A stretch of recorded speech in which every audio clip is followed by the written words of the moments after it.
Art Bell, you are the person who started a 24-hour comedy network at HBO called Comedy Central, and now you have decided to share your experience with us by writing this book, Constant Comedy: How I Started Comedy Central and Lost My Sense of Humor. Art, welcome to the show. It's great to be here, Alan. Thanks for having me. So, Art, I would like to start from your early days. As a kid, you said in your book that you wanted to be funny in order to get girls and to avoid getting beat up. So, can you can you tell us where does that love for comedy come from? I mean, you could just might as well go to the gym and lift weights, and that would have achieved the same purpose. Getting girls and not getting beat up. Why comedy? Well, that's an interesting distillation of my approach to comedy, I have to say. Um, uh, Let me say that I got interested in comedy before I was interested in girls or fighting with anybody. Um, I I was maybe 6 or 7 years old. My family was pretty funny. I had funny uncles, and I had my brothers were funny, and we were laughing a lot in the house. And I noticed that comedy had, that kind of laughing had a certain amount of power that fascinated me, even at that age. I started noticing comedy on television around then too. My parents would watch the Ed Sullivan Show, which was a variety show, on from time to time. Actually, every week they would have comedians on, and they would laugh, and I'd say, "Wow, that's interesting that everybody's so fascinated with these people who can make them laugh." And I wanted to know how that worked. I did. I mean, I know that sounds strange for from someone who is 7 or 8 years old, but that's how it affected me. Like, how does this work? How do people become funny? The whole thing with the whole thing with avoiding getting beat up and girls, that yes, that actually happened. As I got older, I noticed that on the playground, if I was getting bullied, which happened all the time from the time I was, third, fourth, fifth grade, I could disarm the situation by, saying something funny. And soon I found out that not only did I disarm a situation on the playground, but I'd made friends who were willing to sort of come to my aid if that was necessary.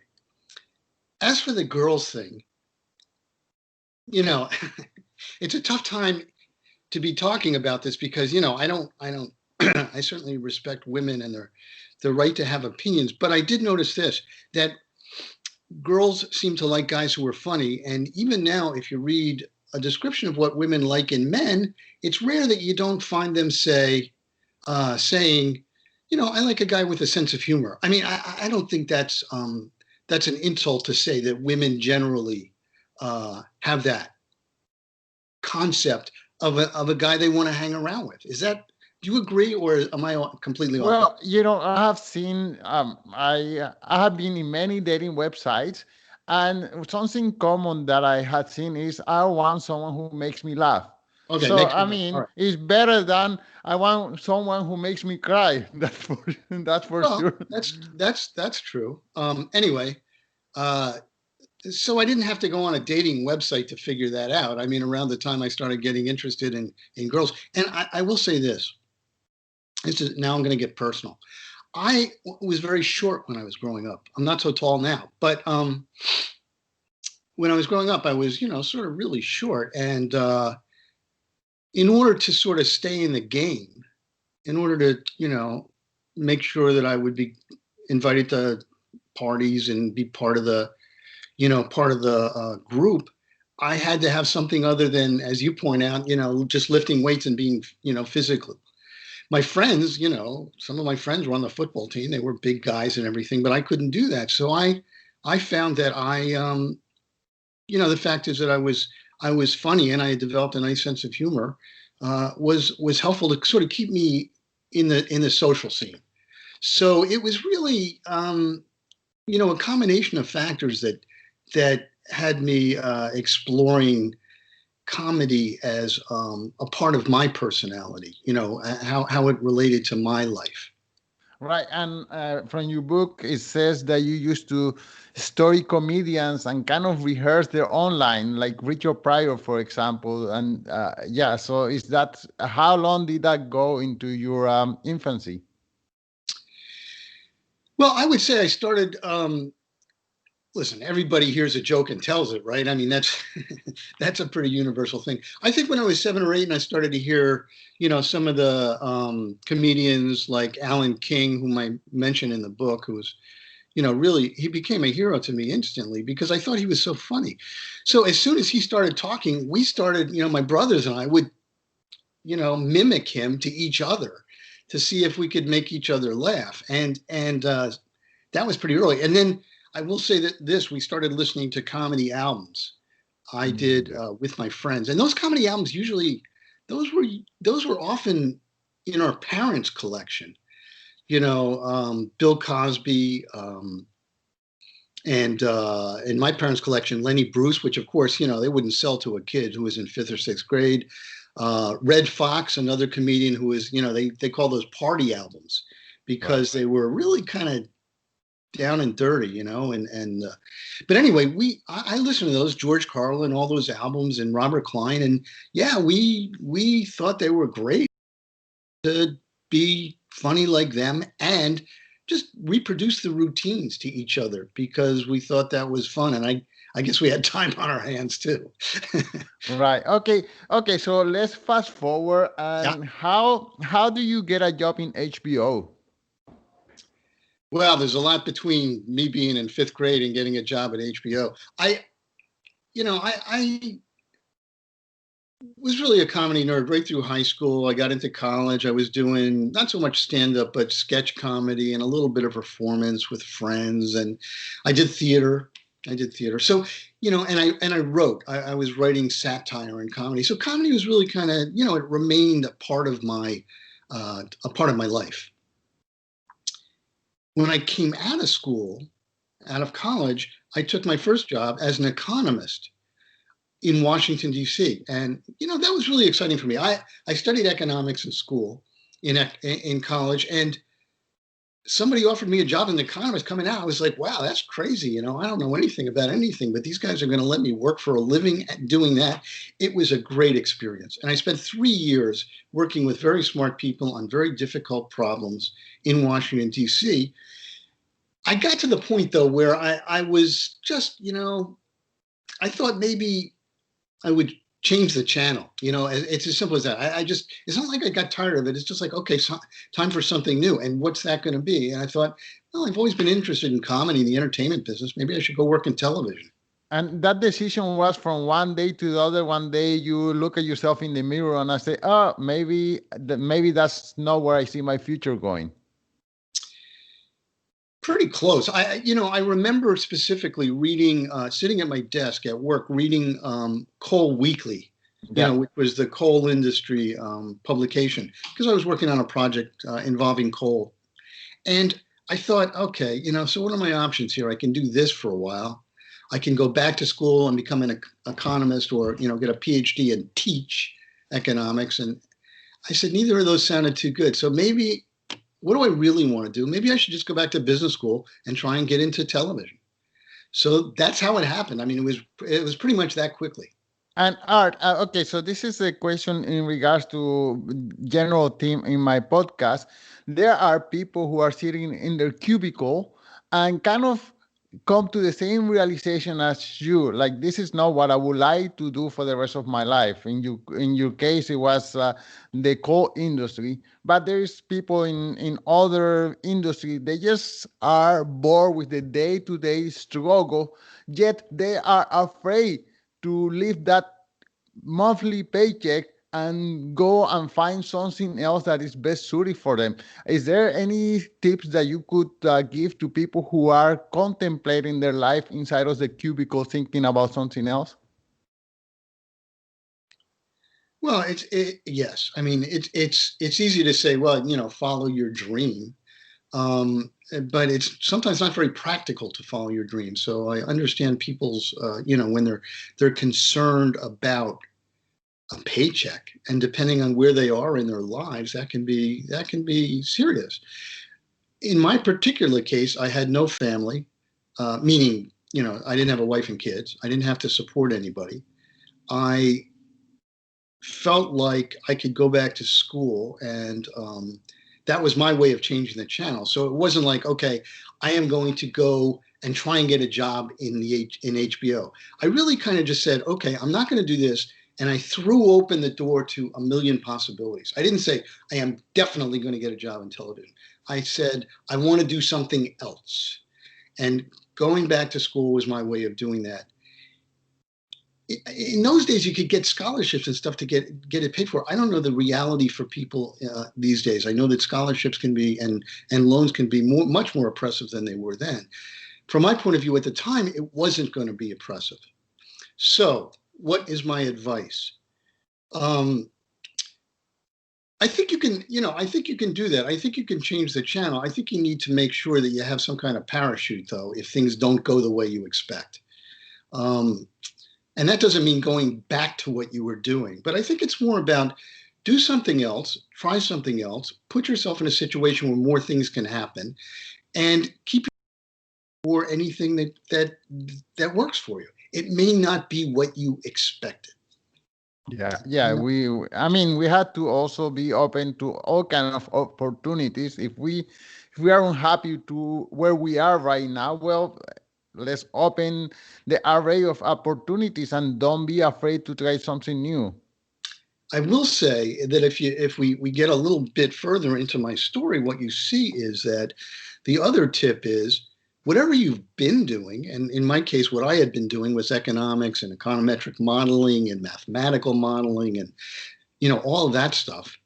You can use that to get closer to what you want to do. Whatever you were doing, you can often find that in a company that's doing more of what you want to do, or find people who are like-minded and use what your skills are. Say you're a finance guy and you meet up with someone who's I don't know, has some other skill and wants to start a business, but they don't know much about finance. Boom. Now you're in something else where you're bringing your previous skills that maybe you didn't really want to do that for the rest of your life, finance, but there you are. And that is exactly how it happened to me. I got my first job at HBO because they needed somebody to do forecasting. They wanted somebody to build a forecasting model so that they could understand where their business was going in the next 5 years. And so a friend of mine called me up. He had gotten a job at HBO, and he says, "You got to come over here. This place is great, and they're looking for somebody to do forecasting." And he said, "You're probably the only guy in the whole television business who knows how to do that, And I said, "Okay." So I went over, I interviewed, and they hired me. So there I was. I was doing exactly what I said I didn't want to do anymore, but I was doing it at a company where there was a possibility that I could get closer to what I wanted to do. I could get closer to programming. HBO was doing some great comedy at that point. They were doing comedy specials. I mean, it was all there.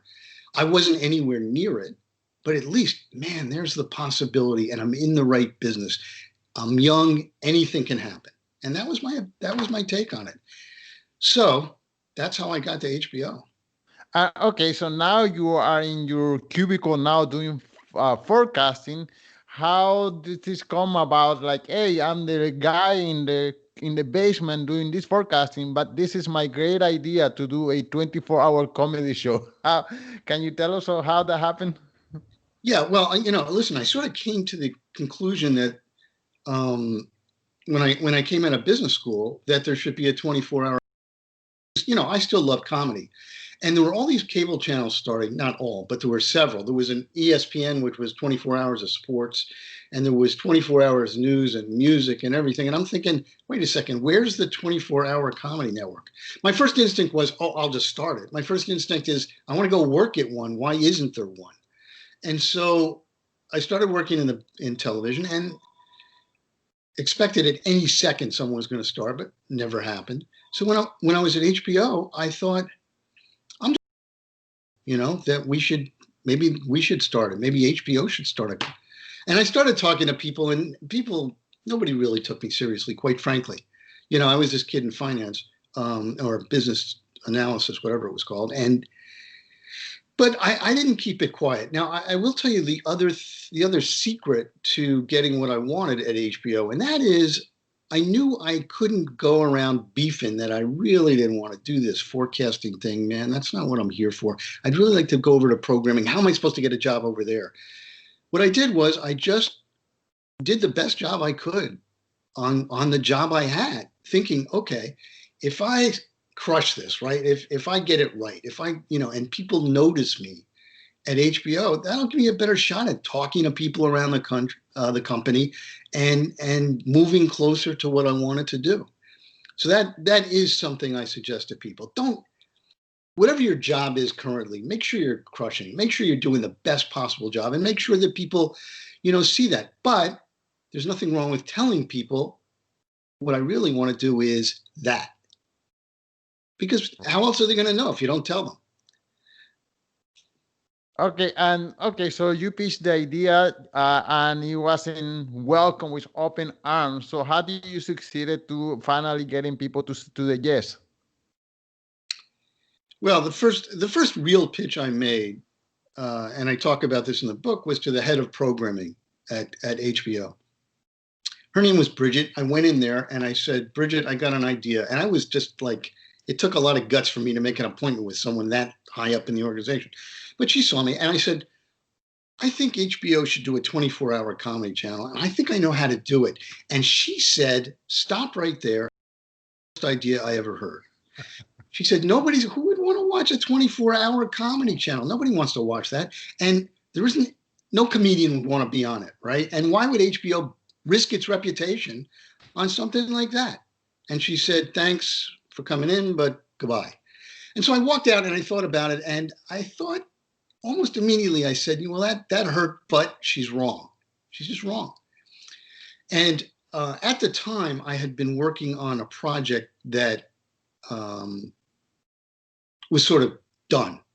And rather than HBO saying, okay, well, we're done with this project, so look for a new job, they said, we're done with this project, but we like you, so stick around, we'll find things for you to do.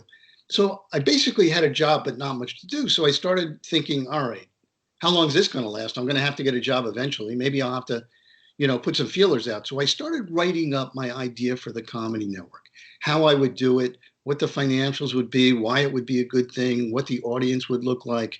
And again, I built on a lot of the skills and experiences I developed to that point. And one of the things I had been doing, research. I got into a position where I was talking to people about television. And that came in also very handy in terms of trying to sell this or describe this idea of a comedy network. So I was working on that. One day my boss's boss walked by and he said, what are you doing? You don't have anything to do.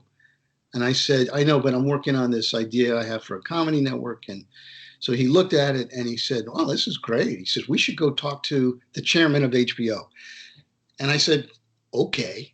And then he said, let's go. And I said, what, right now? And he said, yeah, we're just going to go in and you're going to tell him what you're thinking about. And I thought, this is not how I pictured it. I had no presentation. I had no advanced preparation.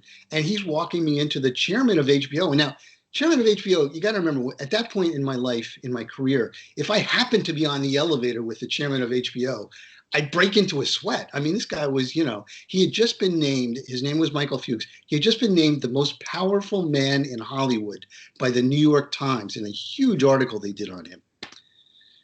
So we walk into Michael Fuchs' office, just like that. And he says, my boss's boss says, Art has something he wants to talk to you about. And I'm on the spot.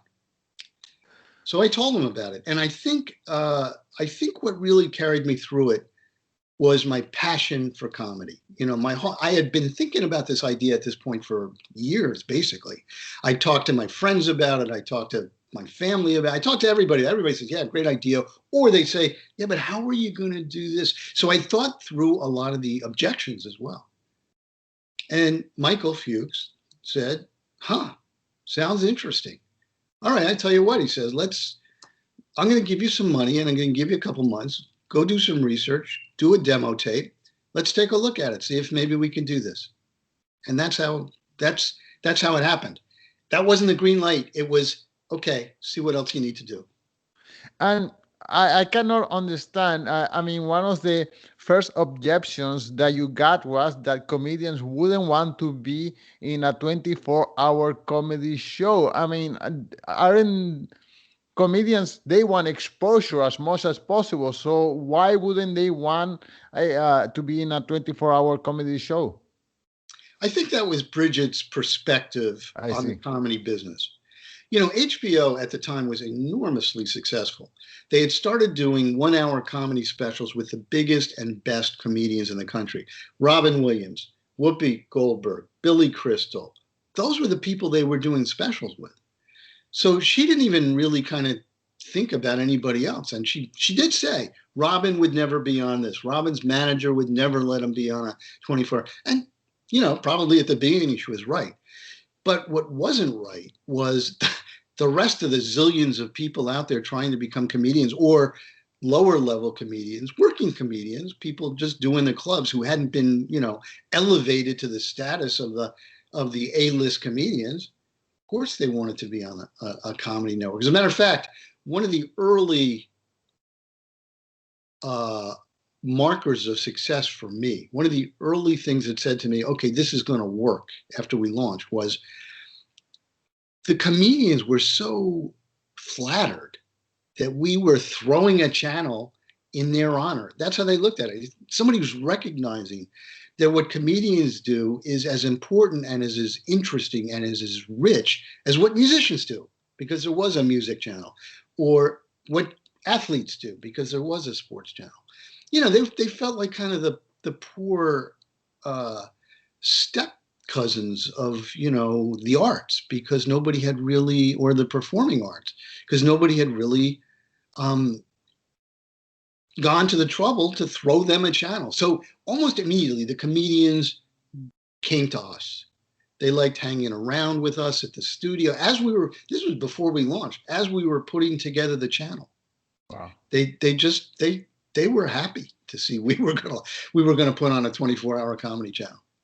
And okay, and at the end of the day, were you able to run a 24-hour channel? I mean, this is brand new, and 24-hour every day, that's a lot of materials. I must say that you don't realize how much material, how much programming it actually takes to fill 24 hours on day one. At the end of day one, I got up and I said, "Oh my gosh, what am I going to do today?" I mean, it was daunting. It was just crazy. I will say that we ended up launching the channel with much less programming that we needed or wanted or even expected. We had a setback where a lot of the program we expected to use we couldn't use, and that was just before we launched. And that was a tremendous disappointment. But you know, like all of the obstacles that get thrown at you as you're trying to do a project like this, you say, okay, now what are we going to do? You don't say, oh my gosh, it's over. So we figured out a plan B. Now, plan B was pretty lukewarm. As I said, we did not have enough programming, but we scrambled, we worked, and after a while, we started getting more programming. And I will say this, second marker of this is going to be good, people started coming to us with programming. We received in the mail, I don't know if your viewers and listeners know a show called Mystery Science Theater 3000. But that was a show that came to us in the mail because some guys had been doing it. It was a show where a comedian and his two robot friends sat in front of bad movies and made remarks, made funny remarks about it. It was so funny, we couldn't believe our good luck because the thing came in the mail.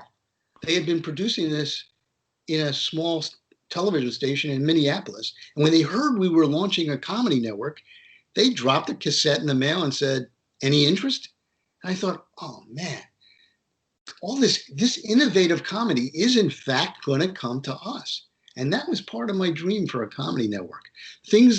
Comedy that would never find a home anywhere else would have a home at Comedy Central. Wow. Okay. So you pull it off at least enough to go to the next step. but you were there now 7 years, if I recall correctly. Can you Right. give us a sense of your life now that you in the concept and people are tuning in to watch the channel? Can you, yeah, give us a sense of what those 7 years felt like? Well, the first year was kind of a horror show. I mean, despite the fact that all these things were going right, there was plenty going wrong. One thing is we had a hard time getting an audience, as you can imagine. The second thing is the critics were taking us apart, just taking us apart. And I think one of the reasons is Michael Fuchs, remember him, the chairman, the most powerful man in Hollywood? He was not quiet about our launching a comedy network. He threw a big press conference and he said, "This is HBO. We are so successful, we can do anything. And we are going to launch the best television channel you've ever seen. 24 hours of comedy. It's going to be great. It's going to be funny. It's going to be make a lot of money." And guess what? We launched, and the critics had a great time saying, "That channel stinks." It's not very good at all. And I think, to a certain extent, they had a point. But instead of giving us a little attitude saying, "All right, they launched yesterday, maybe tomorrow will be better," they said, "This is not a great channel." And I think they did it because Michael Fuchs had such a big ego that it was so much fun to take him down. So much fun to say, "You got this wrong." Anyway, and then 6 months after we launched, we got competition. MTV launched their comedy network.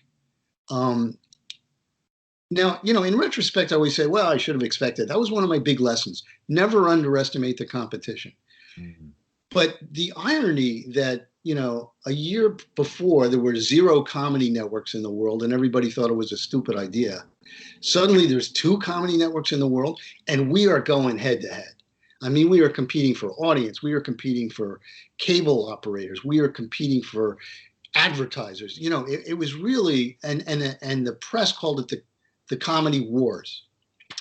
6 months after they launched, Michael Fuchs and the people at Viacom at MTV got tired of the comedy wars. And they said, "Look, we're going to kill each other." So the head of Viacom and the head of HBO quietly got together and decided they would merge the channels without talking to anybody working on the channels. I was like the last guy to find out. And I was very disappointed that there was going to be a merger. I also didn't know if I was going to have a job. This was, a year after we had launched. We called ours Comedy Channel. They called theirs Ha, the Comedy Network. But I did have a job. They got rid of a lot of people on both sides, but they put me and the head of programming from the other channel together. And they said, "Okay, you guys figure out what programming you need, what people you need, what you're going to call the new channel, and launch a new channel that's all comedy." And that's what we did. And we named it Comedy Central. And that was maybe harder than launching originally because you had 2 completely different cultures, 2 completely different kinds of comedy channels being put together. And a lot of people, including people at HBO and people at MTV Networks, said, "This will never last. It's not going to work. It's not going to last for a year." But they said, "This is how we save face." We were hell-bent, and I was hell-bent on making sure it did last. And so that's what we got through it, and we made it successful. Amazing.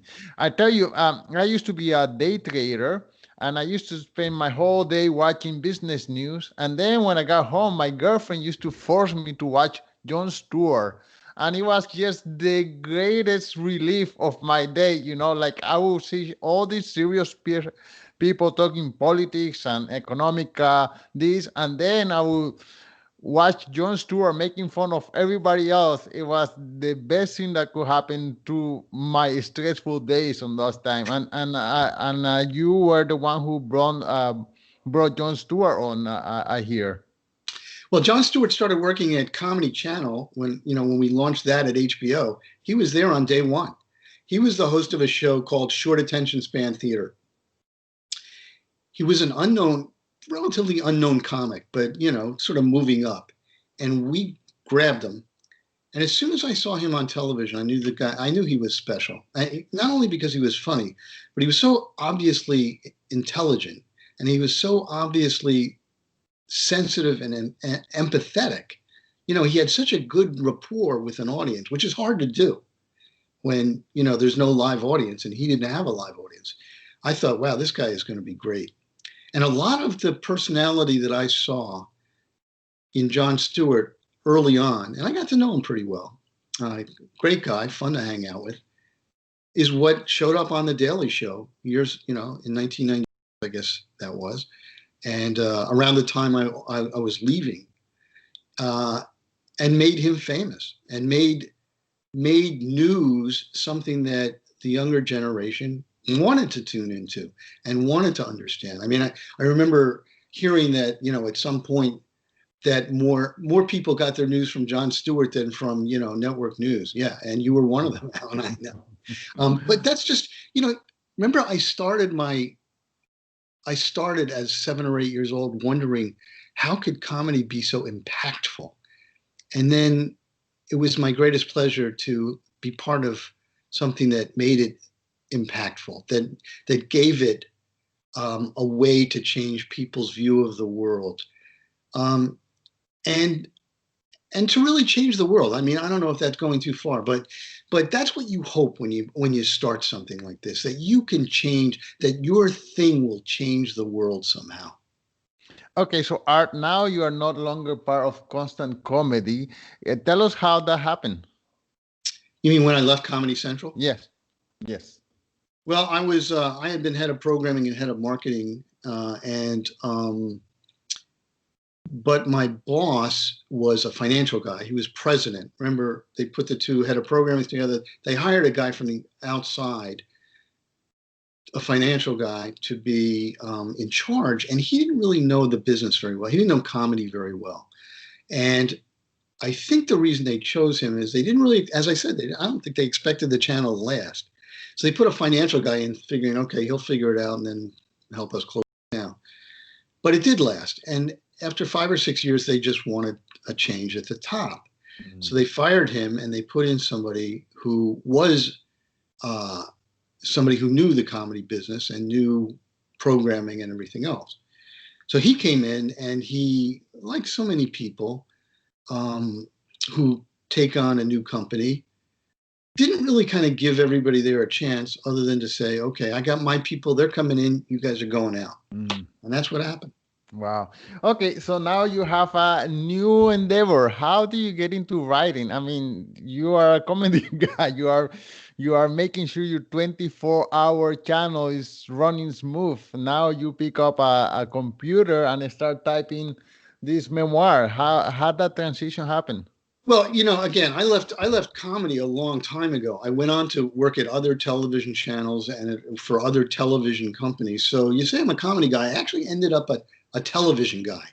You know, I worked on television that had nothing to do with comedy. And I will say, you know, it was similar to my experience working as an economist. Whatever I got into, I got fascinated with and did the best I could. And I say that as if it was hard. It wasn't hard. I mean, I loved my career after comedy. I will say I was devastated to leave comedy because I had taken it very personally.